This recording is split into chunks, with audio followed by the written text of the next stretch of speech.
మీరు మీ తలపై ఉన్న 10 ఆజ్ఞలను జాబితా చేయగలరా? మీరు బహుశా కొన్ని సరైనవి: దొంగతనం చేయకూడదు, హత్య చేయకూడదు, మరియు మీ తల్లిని మరియు మీ తండ్రిని గౌరవించాలి. ఇతర ఆజ్ఞలలో నా ముందు మీకు వేరే దేవుళ్ళు ఉండకూడదు, మీరు విగ్రహాలను చేయకూడదు, మరియు మీ దేవుడైన ప్రభు నామాన్ని వ్యర్థంగా తీసుకోకూడదు. అప్పుడు సబ్బాతు దినాన్ని పవిత్రంగా ఉంచుకోవాలి. మీరు వ్యభిచారం చేయకూడదు, మీరు ఆశించకూడదు, మరియు మీ పొరుగు వారికి వ్యతిరేకంగా తప్పుడు సాక్ష్యం చెప్పకూడదు. చాలా నియమాలున్నాయి, మరియు మీరు వాటిల్లో ఒకదాన్ని ఉల్లంఘిస్తే మీరు నేరుగా నరకానికి వెళ్తారు. ఇప్పుడు మ్యాట్ యొక్క 42 సూత్రాలను గుర్తుంచుకోవడానికి ప్రయత్నిస్తున్నప్పుడు ఈజిప్షియన్లు ఎలా భావించారో ఊహించుకోండి. 10 ఆజ్ఞలు ఈజిప్షియన్ల నుండి పూర్తిగా తీసివేయబడ్డాయని మీకు తెలియదా? మ్యాట్ ఈ రోజుల్లో అత్యంత ప్రసిద్ధ దేవత కాదు. ఆమె సత్యం, క్రమం మరియు సమతుల్యత యొక్క ఈజిప్షియన్ దేవత. ఆమె పేరు ఈజిప్షియన్ పదం సత్యం యొక్క సాహిత్య అనువాదం. మ్యాట్ ఉనికి లేకుండా విశ్వం గందరగోళం మరియు అస్తవ్యస్తంగా మారుతుందని నమ్ముతారు.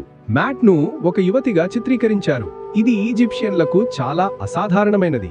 నిజం చెప్పాలంటే కొన్నిసార్లు ఆమె చేతుల కింద రెక్కలు మొలకెత్తుపు చిత్రీకరించేవారు. ఆమె పురాణాలలో భాగంగా ఆమె 42 సూత్రాలు ఉన్నాయి. సూత్రాల ఉద్దేశం ఏమిటంటే అవి ఈజిప్షియన్లను మంచిగా మరియు న్యాయంగా ఉంచడానికి, వారి కుటుంబాలను, వారి వాతావరణాలను, వారి దేవుళ్లను మరియు వారి దేశాన్ని గౌరవించడానికి కీలకమైన నియమాలుగా పనిచేస్తాయి.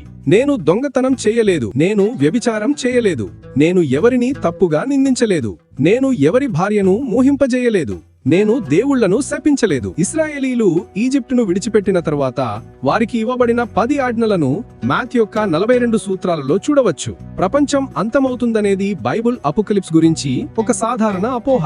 అయితే అది అంతం కాదు. ప్రపంచం దాని అసలు స్థితికి పునరుద్ధరించబడుతుందని బైబిల్ చెప్తుంది. దేవుడు దాన్ని మొదట సృష్టించినప్పుడు క్రైస్తవుల అపోకలిప్స్ కథ ప్రపంచంలోని అన్ని చెడులు నాశనం చేయబడడంతో ముగుస్తుంది. నీతిమంతులు స్వర్గంలో నివసిస్తున్నారు. బైబిల్లో 7 ముద్రలు విరిగిన తరువాత అపోకలిప్స్ వస్తుంది. యేసుక్రీస్తు తిరిగి వస్తారు. తర్వాత యేసు దేవుని తీర్పును విడుదల చేయడానికి ముద్రలను తెరుస్తారు మరియు అపోకలిప్స్ సంఘటనల భయంకరమైన వరుస. బైబిల్ యొక్క జొరాస్ట్రియన్ వర్షన్ ది అవెస్టా అనే పుస్తకంలో ఇలాంటిదే జరుగుతుంది. మానవానికి రక్షకుడైన సాషియాంట్ ఇప్పటి వరకు మరణించిన వారందరినీ పునరుద్ధరిస్తాడు. తరువాత అగ్ని పరీక్ష ద్వారా తీర్పు వస్తుంది.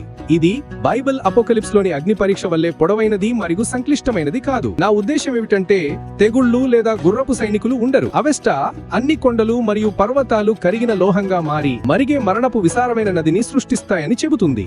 జీవించిన ప్రతి ఒక్కరూ నదిని దాటవలసి వస్తుంది. అది నేను చెప్పటం మర్చిపోయి నరకంలోకి ప్రవహిస్తుంది. నీతిమంతులైన జీవితాలు గడిపిన వారు సులభంగా నదిని దాటి మోక్షానికి వెళ్తారు. మిగిలిన వారు కాలిపోయి నరకానికి తీసుకెళ్లబడతారు.